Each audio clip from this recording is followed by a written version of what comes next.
성령님께서 감동시켜 주실 줄로 믿습니다.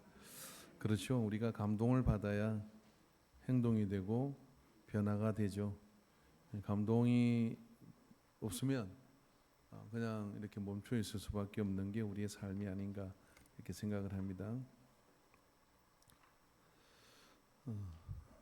할렐루야. 저는 이번 이 추수를 하는 가을 시즌을 맞아서 성경의 가을 들판을 여러분과 함께 같이 좀 걸었으면 좋겠다 이런 생각을 해서 추수에 관련된 성령께서 감동을 주시는 대로 이야기를 좀 가지고 나가려고 합니다. 그래서 본문을 성경을 이렇게 읽다 보니까 이 부분에 있어서 이 보아스와 룻이 만나는 이 장면을 그림을 그리듯이 이렇게 보게 됐어요. 근데 참 뭉클하고 아름다운 장면이다 이런 생각이 들었습니다.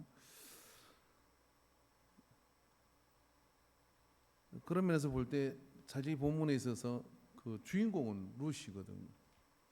그러나 룻보다 훨씬 빛나고 아름다워 보이는 이 보아스라는 사람이 단단하게 여기서 등장을 조연으로 등장을 하는 겁니다.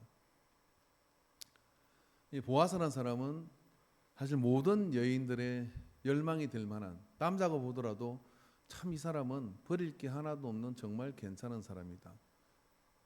그래서 혹시 여러분 결혼을 꿈꾸고 있거나 그러셨다 그러면 보아스 같은 신랑을 위해서 기도를 하십시오. 아무도 결혼을 꿈꾸지는 않으신 거예요.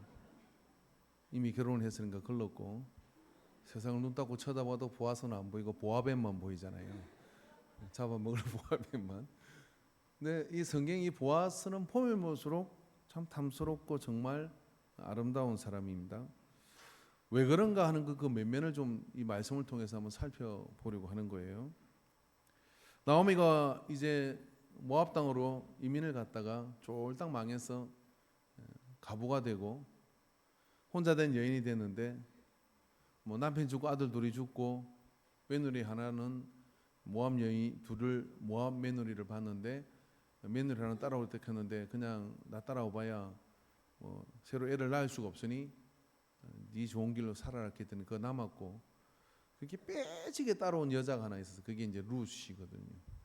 뭐 모든 시어머니는 또 기도할 때 이렇게 하죠. 룻과 같은 여인. 그 남편 아들이 죽어야 돼요. 그러니까 그런 기도 하지 마세요. 그러니까 룻과 같은 여인.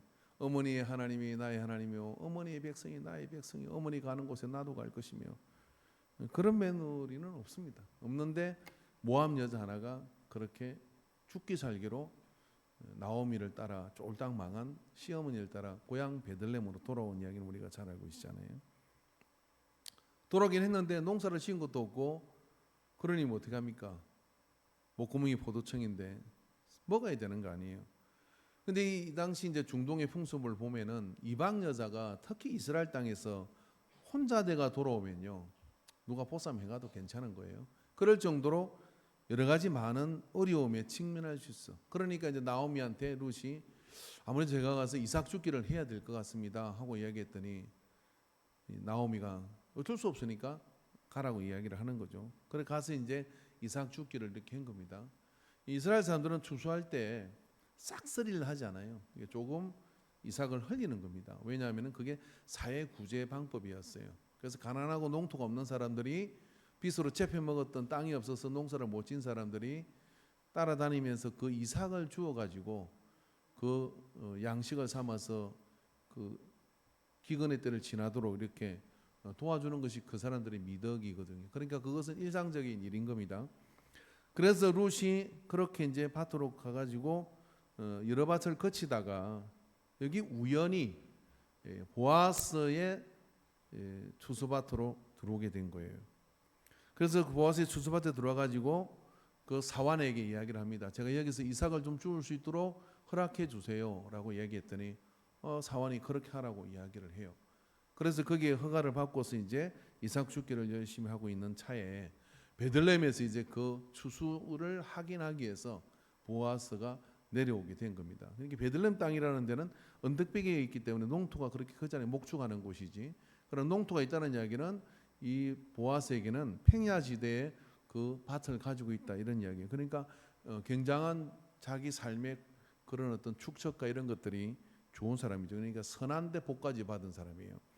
그렇게 받은 사람이 이제 그 농토로 와서 이렇게 그 일하는 사람들과 대면을 하는 장면이 오늘 본문에 이렇게 나오게 되죠.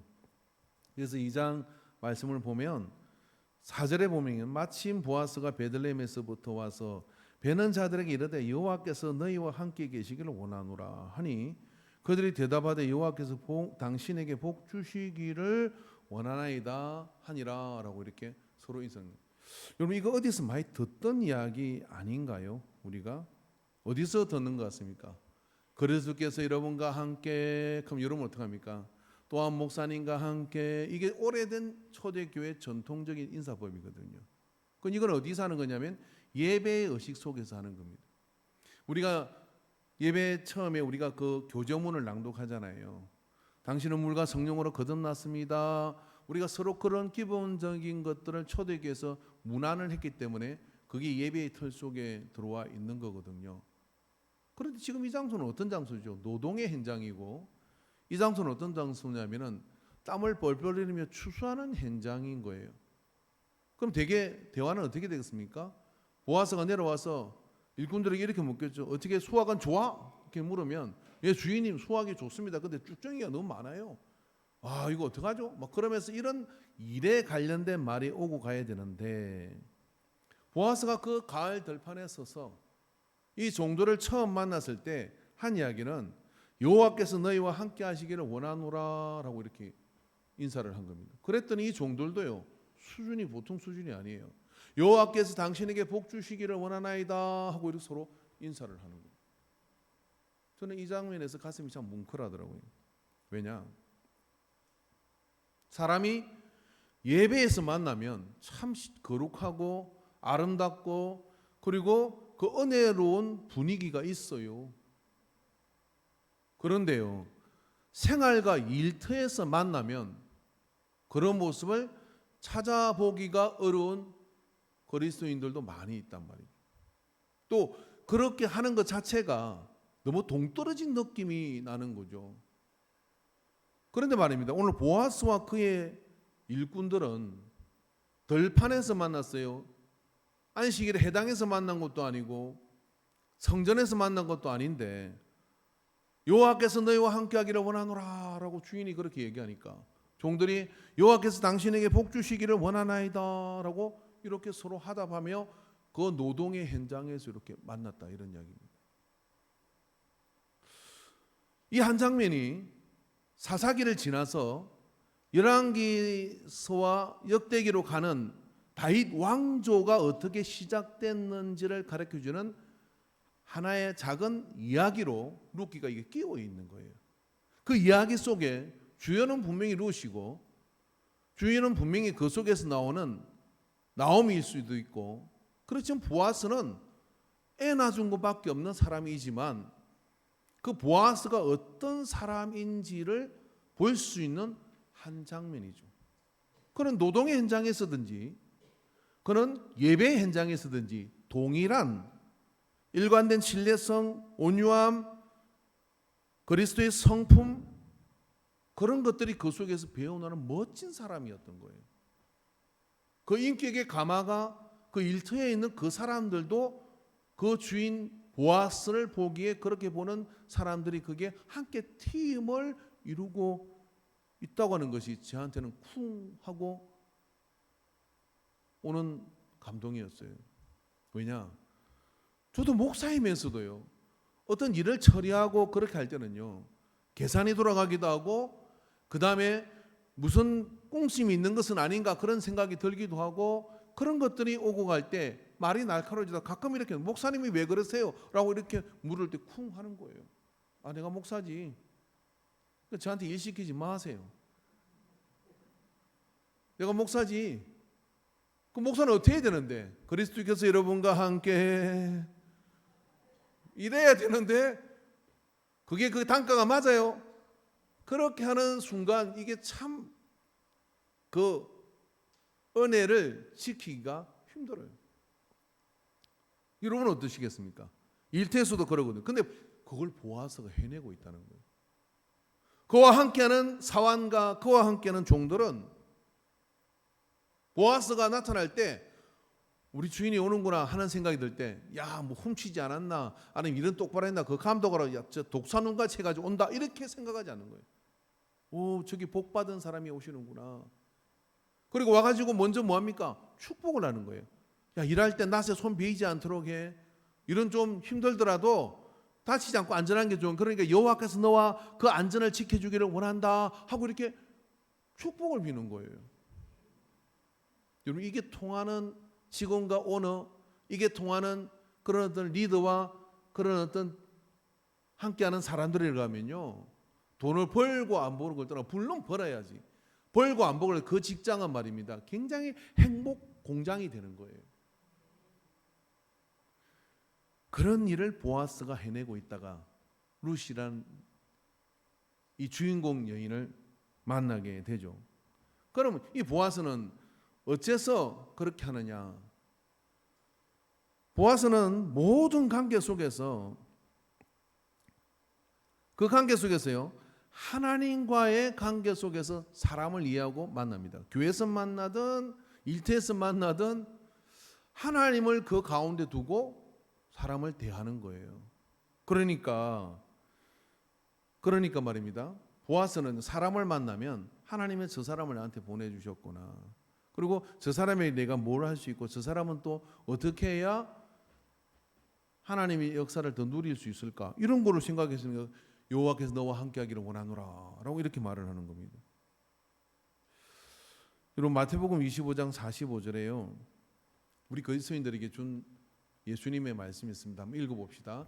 이에 임금이 대답하여 이르시되 내가 진실로 너희에게 이르노니 지극히 작은 자 하나에게 하지 아니한 것이 곧 내게 하지 아니한 것이니라 하시니라. 태도에 대해서 이야기를 하는데, 지극히 적은 자, 어디서 만나든지 간에 지극히 적은 자 하나에게 네가 하지 않은 것이, 그리스도인의 제자, 예수님의 제자는 하지 않은 게 나한테 안 한 거다라고 얘기하는 거예요. 그 뭔 이야기예요 이게? 그 사람을 보는 게 아니라 그 사람과 너 사이에 하나님이 계시다는 것을 너는 인지하고 그거를 생각하라고 해라, 이렇게 가르치고 있다. 그걸 구약의 보아스가 행하고 있는 겁니다. 그죠? 그걸 구약의 보아스가 행하고 있기 때문에 모든 사람의 관계 속에서 항상 보아스는 여호와를 가운데 두고 이야기를 하는 거예요. 자, 여러분 12절의 말씀을 한번 볼까요? 오늘 본문의 12절의 말씀. 그 12절의 말씀 보면, 자, 나오미에 대한 이야기가 이어지다가 12절에 이제 그 대화를 마무리할 때 여호와께서 내가 행한 일에 보답하시기를 원하며, 지금 누가 친절을 베푸느냐면 보아스가 내 밭에서 다른 데 가지 말고 추수기 끝날 때까지 그냥 소년들이 듬뿍 떨어져 줄 테니까 넌 그걸 싹싹 꺼내가지고 다른 데 가지 마라, 이렇게 후위 쳐주는 데가 없다. 그리고 여기서 있고 안전을 유지하고 그렇게 해라라고 보아스가 다 제공한 거잖아요.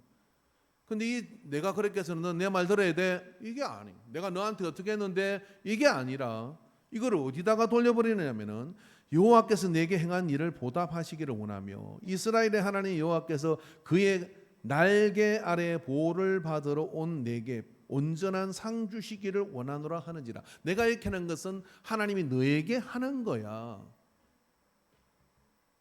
그렇게 말을 하고 있어요. 그러니까 이 보아스는요, 항상 하나님과의 관계 속에서, 베들레헴이 기근이 들었던 곳이고 그래서 그 기근을 피하려고 나오미는 베들레헴을 버리고 모압 땅으로 갔던 것이잖아요. 그러나 그런 가운데서도 보아스는 그 베들레헴, 기근된 베들레헴에서 견디며 좋을 때도 풍성할 때도 동일한 그와 같은 그런 인간관계를 유지할 수 있고 그런 어떤 복된 자세를 유지할 수 있었던 것은 뭐냐면, 모든 관계 속에 하나님을 사이에 두고 그와 같이 나오미를 대할 때도, 그리고 종들을 대할 때도 그렇게 대하는 사람이었다는 겁니다. 나오미가 룻이 젊고 이방 여자고 이분이가 따라 그랬잖아요. 나이 차이도 꽤 나는 거죠.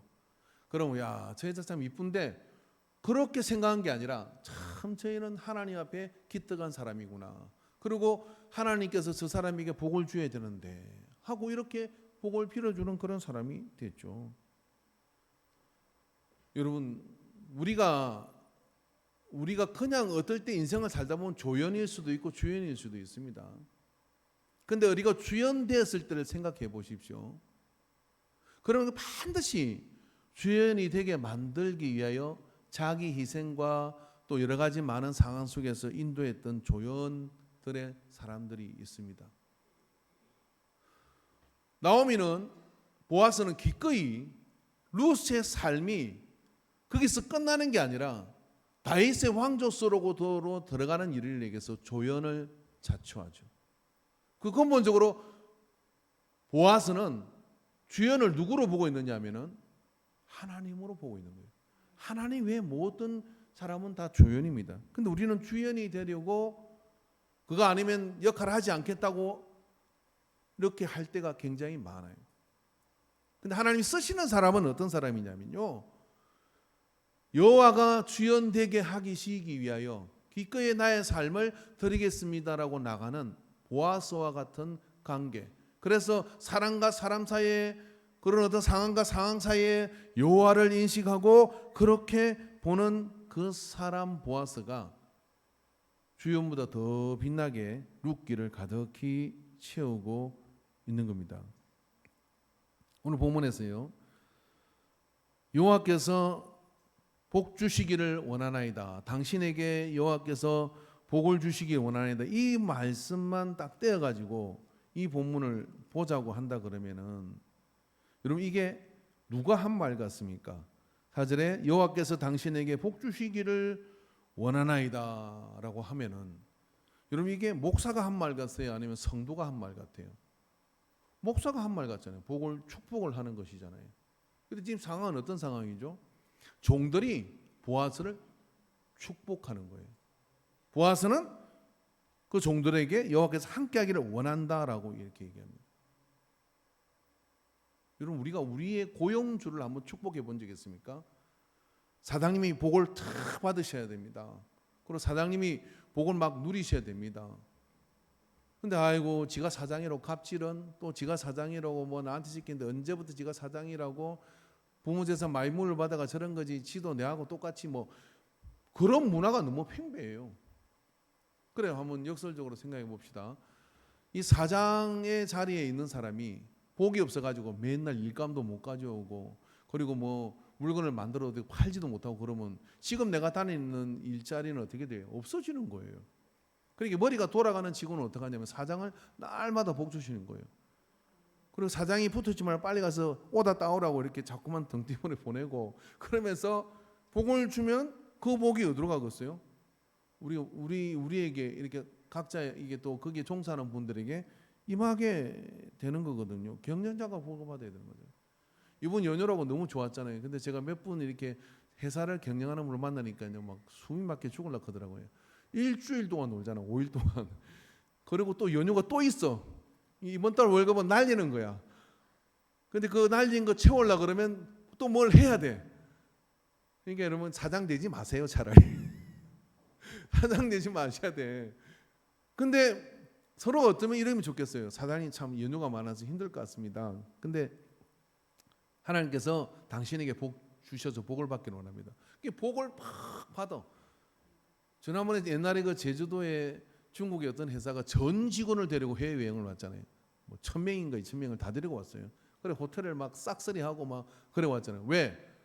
당신들 때문에 내가 돈을 벌었으니까 우리 같이 한번 가자 해가지고 같이 이렇게 왔대요. 언제 아멘 하실 거예요, 그죠? 복을 받으면 그럴 수 있는 거예요. 그러면 그 직원들이 다른 회사 안 가? 안 가고 싶어. 그런 사장이 어디 있어요? 그러니까 직원은 사장의 복을 빌고, 그죠? 사장은 직원들에게 너희가 하나님 함께해서 풍성한 것을 누리고, 그렇게 이렇게 되기를 원하잖아요. 성경은 곳곳에서 이런 부분들을 이야기합니다. 어떤 부분들을 이야기했냐면, 조연인 것 같으나 조연이 주연을 돋보이게 만들어서 그 복을 누리는 조연들이 있어요. 누가복음 15장 17절에 이 말씀이, 이에 스스로 돌이켜 이르되 내 아버지에게서 양식이 풍족한 품꾼이 얼마나 많은가, 나는 여기서 줄여 죽는구나. 이게 무슨 이야기냐? 그냥 읽으면 아버지 집 먹을 게 많다 이렇게 들리면 그게 아니에요. 그게 아니라 탕자가 저 아버지 돈 뺏어가 집 나가지고 허랑방탕에 써가지고 막 똑 떨어졌는데 돼지가 먹는 지엄님을 먹다가 생각을 해보니까 이런 생각이 드는 거예요. 우리 아버지 집에 있는 품꾼들도 풍족하다는 거예요. 그러니까 그 아버지는 그 아버지가 하나님이잖아요. 그 아버지는 어떤 아버지냐면 자기와 함께하는 품꾼들도 부자가 된 거예요. 그래서 그들도 양식이 넉넉한 거예요. 그럼 자기는 아들이었잖아. 근데 그 길을 박차고 나와서 이렇게 살아니까 이제 줄이니까 그 생각이 나는 거예요. 품꾼들도 풍족한데 그래서 내가 아버지 집으로 돌아가서 품꾼으로 써달라고 해야 되겠다. 그러니까 자, 그 당자가 돌아온 이야기는 여기서 하면 너무 장황하니까 거기서 우리가 봐야 될 부분은 어떤 부분이냐면은 그 종들도 양식이 풍성하다. 그러니까 그 복을 받은 그런 삶이죠. 보아스는 어떤 사람이냐면 그와 함께하는 품꾼들이 하나님이 함께하기를 원하고 그 품꾼들은 보아스가 복을 많이 받았으면 좋겠다고 축복하는 관계. 저가 복을 받으면 땅 능처가 넓혀질 거고 그러면 우리의 그 품삯도 올라갈 거고 그리고 또 더 확장되고 그런 어떤 서로의 이러는 것들이 그 속에 통하게 만드는 리더가 누구냐면 이 보아스였어요. 그럼 그 보아스가 그렇게 되게 만드는 종들도 있었던 것이죠. 그래서 여러분 성경은 근본적으로 건강한 영적 건의에 대해서 조연들이 그 건의를 존중하라고 이야기를 합니다. 로마서 13장 1절에 2절에 보면 각 사람은 위에 있는 권세들에게 복종하라. 권세는 하나님으로부터 나지 않음이 없나니 모든 권세는 다 하나님께서 정하신 바라. 그러므로 권세를 거스리는 자는 하나님의 명을 거스림이니 거스리는 자들은 심판을 자취하느니라. 나쁜 권세, 부당한 권세는 여러분 그런 갑질에는 따를 필요 없습니다. 그러나 정당한 권세를 근본적으로 그 모든 것은 하나님께로부터 온 것이라고 존중하고 따르는 문화를 가지고 축복하는 문화를 가지고 있을 때 그 사회는 굉장히 건강해지고 지속 발전 가능한 그런 세상이 되어져요. 우리는 그렇지 못할 때 어떻게 되느냐면 행명으로 뒤엎어버리고 모든 걸 뒤엎어버리고 한다고 할 때 권위가 존중받지 못하기 때문에 사실 어떤 그런 좋은 일들이 일어나기가 어렵습니다. 그래서 조연 때문에 사실은 주연이 빛을 발하게 되는데 성경의 역사 속에서도 보면 조연을 통해서 주인공이 된 사람들이 인물을 만든 사람들이 굉장히 있어요. 룻의 이 이야기에서도 보면요, 자 보아스가 룻을 먼저 만난 게 아니라 누가 먼저 만나요? 사환이 먼저 만나게 돼요. 그러니까 그 일을 총지도하는 책임자인 사환이 보아스 룻과 만나는 장면이 있죠. 2장 5절의 실제를 보면 보아스가 베는 자들을 거느린 사환에게 이르되 이는 누구의 소녀냐 하니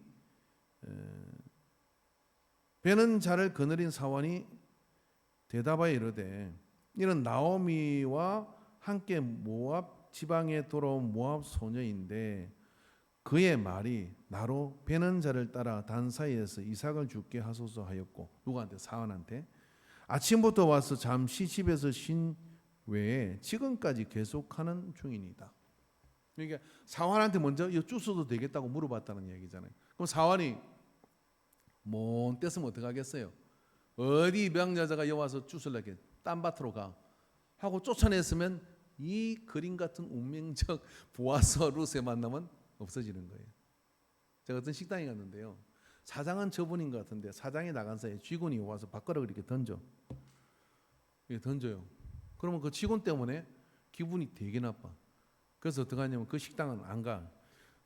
못 가게 되고 주인이 아닌 줄도 알지만은 그래요. 근데 사장이 조금 쌀쌀 맞은데 직원이 와가지고 이렇게 고개나면서 맛있는 음식 우리 사장이 그래 성격은 저래도요 식당에서는요 절대로 막 깔끔하게 하고 그 다음에 절대로 정량을 쏘고 막 그렇게 이야기를 쫙 해주는 거예요. 그러면 직원이 어떻게 돼요? 그 사장의 모난 부분을 감축해서 야 그래서 맛이 이렇게 좋은갑다 하고 이렇게 넘어가기도 하거든요. 돈은 누가 벌어주냐면 직원이 벌어주는 거예요. 사장이 벌어주는 게 아니에요. 그런 것처럼 말하는데 여기 보아스가 참 좋은 태도를 가지고 있으니까 조력자인 조연인 보아스에게 이 사원은 조연이잖아. 이 조연이 너무 멋진 사람이야.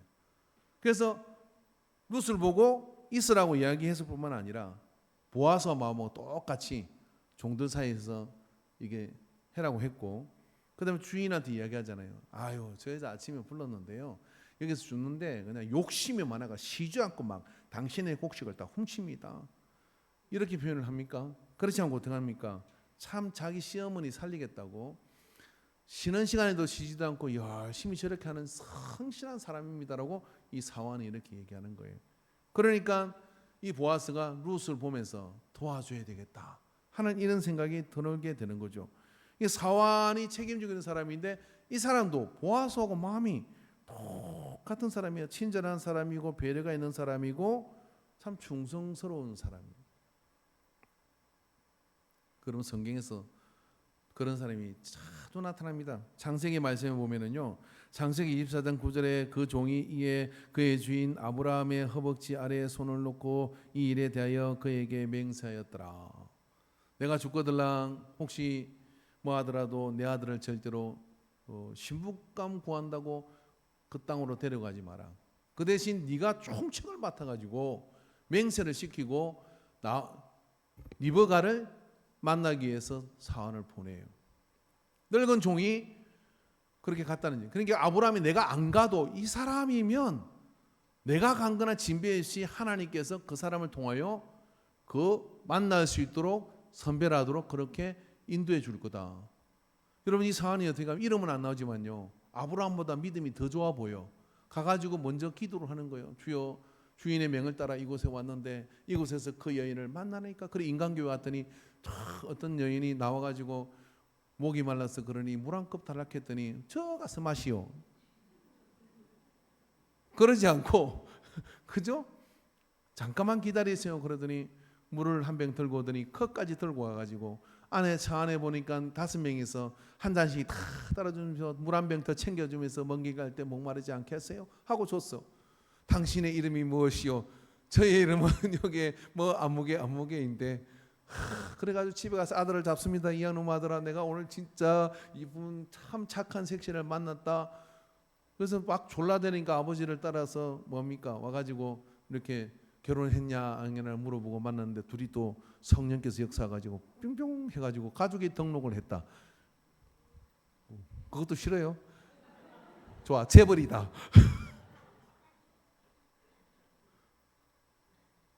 그거 총책을 아브라함이 이 사원한테 맡겼다는 얘기예요. 그런 일이 있는데요. 저기 안산의 김학준 목사님 교회 부흥에 와서 그 얘기하더라고요.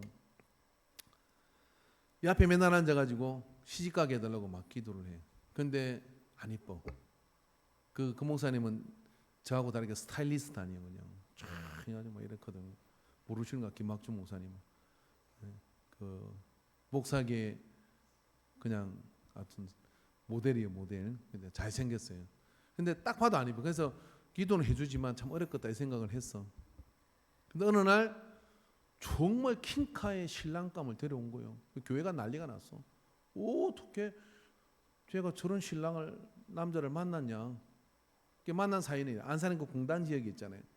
근데 공단에 이제 항상 밝은 얼굴로 막 이렇게 이제 어디를 가고 있는데 어떤 차가 하나 서더니 저기 말씀 좀 묻겠습니다. 길 좀 묻겠습니다. 뭐 그렇게 물어봤나 봐. 그러니까 길을 이렇게 가르쳐 주는 거야. 저기요, 그 길은요 이렇게 하고 저렇게 이렇게 설명하다가 그러지 말고요, 제가 시간이 있으니까 안내해 드릴게 하고 탄 거야. 잘해야 돼요. 그 탔어. 그리고 타고 이제 그 길까지 딱 데려다 주고 그 다음에 여기에요. 그러고 저는 여기 또 가까우니까요 이렇게 걸어서 이렇게 가면 돼요 하고 간 거예요. 그런데 그렇게 주고받고 얘기하다가 교회 다는 데를 이야기를 알았고 그리고 이름을 얘기하는 거죠. 그래 그리 둘이 엮여가지고 이제 됐는데 그 친구가 조그마한 중소기업을 하면서 잘 나가는 친구인데 지금 아가씨들이 안 오셨네 오늘. 아멘 하는 거니까. 그래가지고 교회가 난리가 난 거예요. 그래서 주례하는데 야 진짜 그날 주제가 이거였다. 하나님은 살아계십니다. 그랬다는 거예요. 그래 시집을 잘 갔대요. 예? 알 수가 없어요. 언제나 나는 조연이고 조연처럼 이렇게 섬기는, 여러분 그런 마음을 가지고 그렇게 나갈 때, 여러분 성경에 보면 예수님이 첫 번째 기적을 베푼 가나 혼인잔치 기적이잖아요. 그 성경을 보면 참 재밌어. 왜냐하면 그게 연회장도 있었고, 그게 마리아도 있었고, 제자들도 있었어. 근데 물이 변하여 포도주가 된 사건을 아는 사람은 누구? 물돈 하인들. 성경이 그래서 물돈 하인들은 안다 그래서. 그러니까 여러분 성경은 말입니다, 유명한 사람, 이름 나온 사람만 기억하는 게 아니라 이렇게 이름 없이 등장하는 조연들이 있어요. 그 이름 없이 등장하는 조연들이 예수님의 기적의 중요한 정인이 되고, 이름 없는 정인이 리브가를, 이름 없는 이 종이 리브가를 이 가문 속에 연결하고 데리고 오는 그런 어떤 역할을 하고, 여기 오늘 나오미와 보아스가, 룻과 보아스가 만나는 이 장면에서도요, 여기 있는 이 사환이 말입니다, 주인과 똑같은 마음으로 룻을 붙들어 둔 거예요.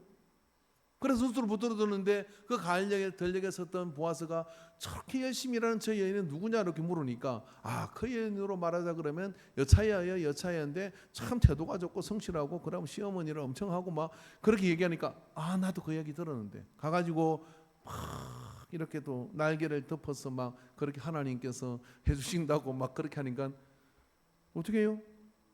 룻이 마음이 너무 감동이 된 거예요. 그 감동이 된 거를 우리 한번 좀 감정을 넣어서 13절을 읽어봅시다. 룻이 이르되 내 주여 내가 당신께 은혜를 입기를 원하나이다. 이 눈빛이 어땠겠어요? 내 주여 내가 당신에게 은혜를 입기를 원하나이다. 와, 그죠? 하늘 중에 하나도 갖지 못하오나 당신이 이 하늘을 위로하시고, 이 말이 중요한데, 마음을 기쁘게 하는 말씀을 하셨나이다.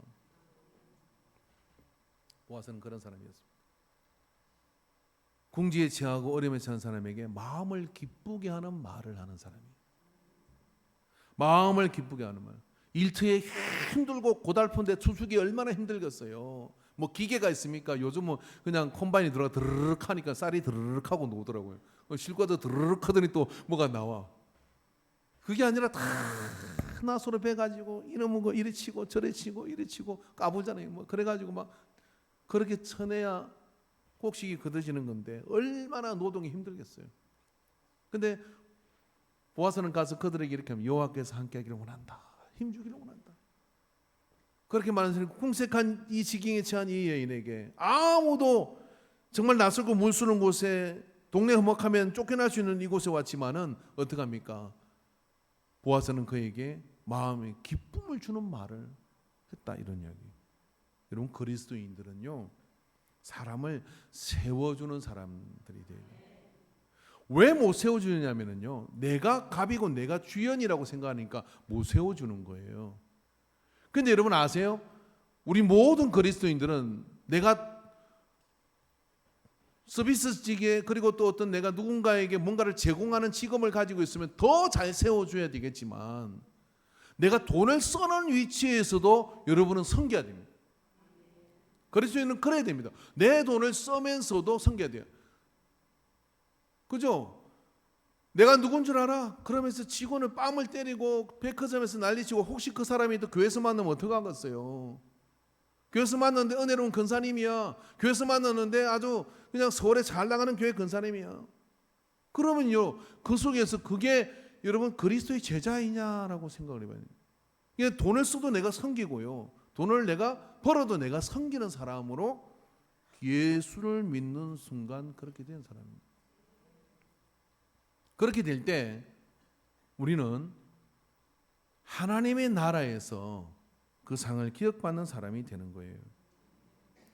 여러분 바울은 위대한 사도입니다. 정말 이 신약성경의 70%를 쓴 사람이에요.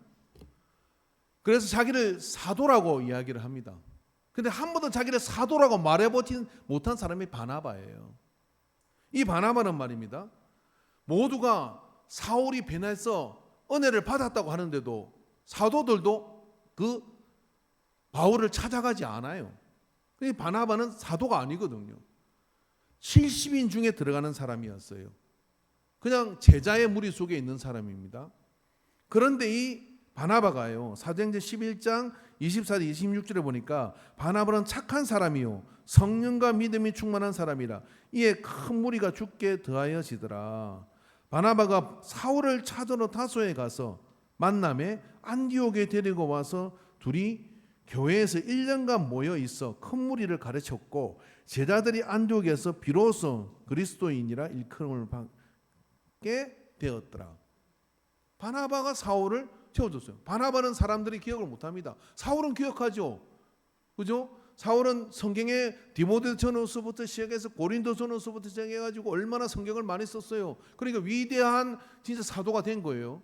그러나 그 위대한 사도가 되게끔 조연의 역할을 충분히 해줬던 게 바나바이라는 거예요. 그건 별로 자기 이름이 드러나는 걸 원하지 않습니다. 다른 사람을 세워주는 게 기쁜 거예요.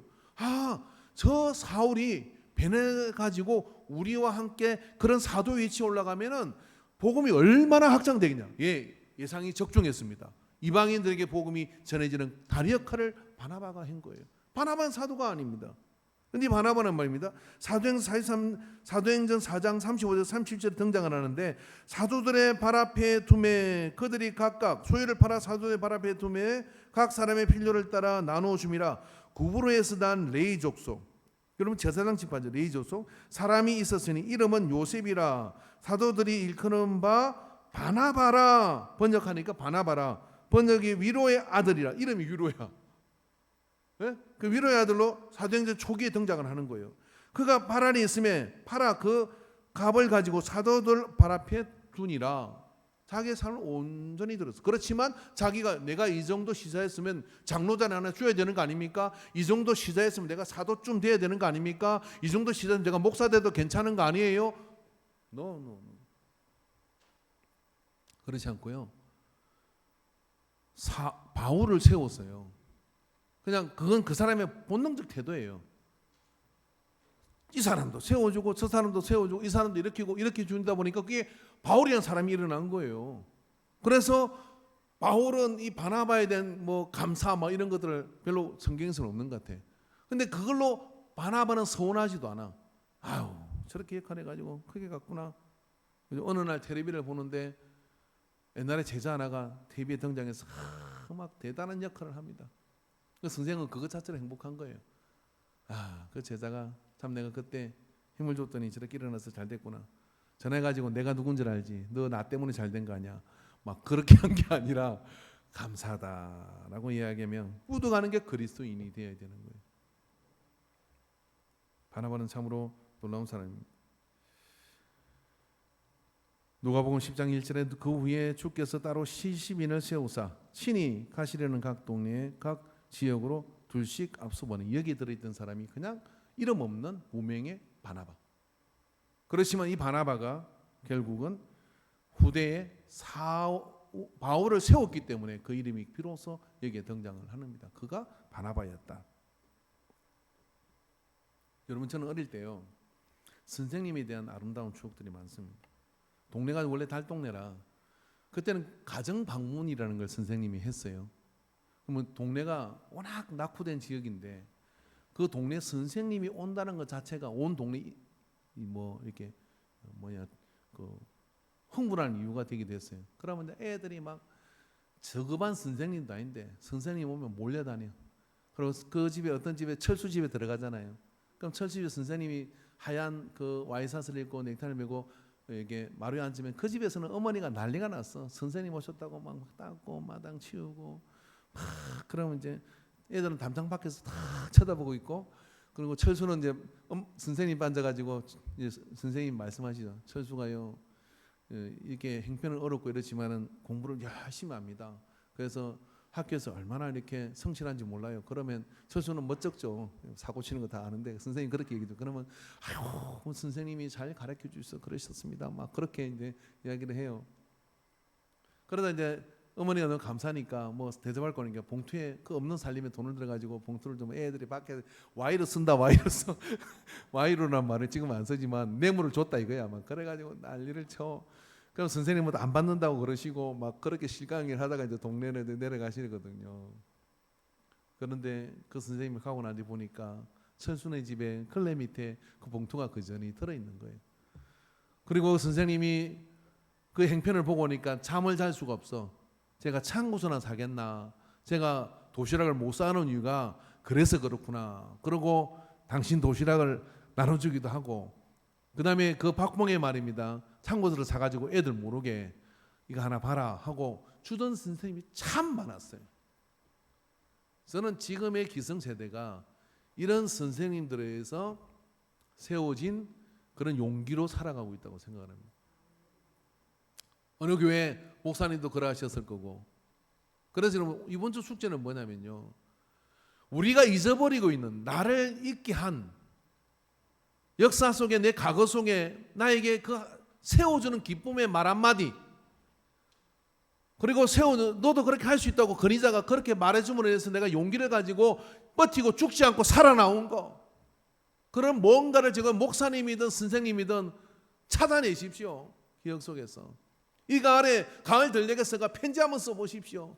만약에 주소를 모른다 그러면 그냥 그 불쳤던 그 사람, 그분에 대해서 편지를 쓰든 글을 써서, 그래요, 익명으로 교회 게시판에다 하나 걸어 놓으세요. 그러므로 마음의 빚을 좀 씻으십시오. 우리가 이 자리에 있는 것은요, 그 누군가의 희생과 그 누군가의 조연들의 그런 많은 희생을 있는, 우리도 또한 또 누군가에게 조연이 되어서 사람을 세워주는 자가 그리스도인의 역할이라는 거예요. 오늘 이 사람과 이렇게 하면 그렇게 인사를 나누기를 원합니다. 이 한 주 동안 여러분, 이게 너무 부담스러운 숙제이면은 적은 거 하나 낼게요. 오늘 우리가 보아스나 그리고 일꾼들처럼 이렇게 서로 인사합시다. 하루에 한 번 정도는 만난 사람에게 여호와께서 함께 하시기를 원합니다 라고 이야기하면, 여호와께서 당신에게 복 주시기를 원합니다. 누구한테? 예배에서 만난 거 우리 잘하잖아요. 아니 그렇게 말고 예배 아닌 일터에서 만난 사람한테 한번 얘기해서, 그래가지고 이게 미쳤나 그러면 욕 한번 먹고 마세요. 근데 뭉클할 겁니다. 그런 관계로 나를 봤다는 게 새로울 겁니다. 그런 관계로 우리가 보려고 마음을 먹으면 바로 우리가 세워주는 사람, 섬겨주는 사람이 되는 거예요. 이 가을 들녘에 보아스가 보인 이 아름다운 한 장면이 우리의 삶 속에 누군가에게 인생 장면이 되는 역사를 만들어 보시기 바랍니다. 기도하겠습니다.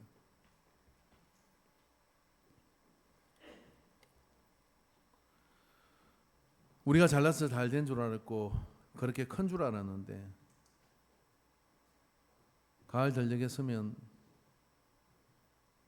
저 곡식 하나를 키워내기 위해서 가해졌던, 또 섬겨졌던 숱한 손길이 있는 것처럼 우리의 인생도